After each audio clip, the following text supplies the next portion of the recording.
one long afternoon here at Fort Hood, especially for the families of loved ones who are serving here on base. We're joined this morning by Kerri Abbatocala, whose husband is a first lieutenant here and is a West Point graduate. Good morning. Good Thanks very much for being here. Thank you for having me. When did you know something was going wrong?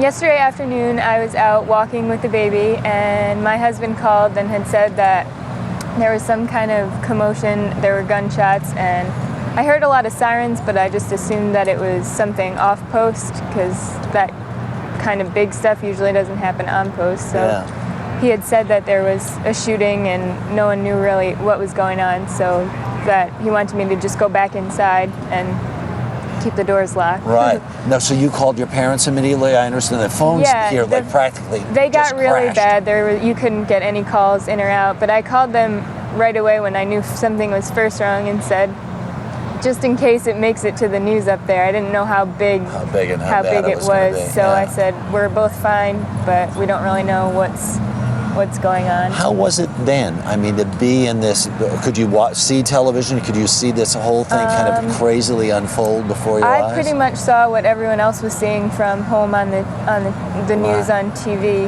so I just had to wait and watch. And did you get on the phone then subsequently with your with fellow family members from here on the base to sort of regroup and cope with what was going on? I knew a couple of my friends were home visiting family and they weren't on post, and another one of my friends I knew was at work at the time, so didn't really have to call that many people. Right. But my husband was texting me from whatever phones they could find at the time. So you knew he was okay? Yep.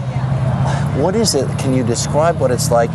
These guys go off and serve, these men and women go off and serve from here in harm's way all the time. Yep. To have something so horrendous land in your backyard, is there a way to describe what that was like?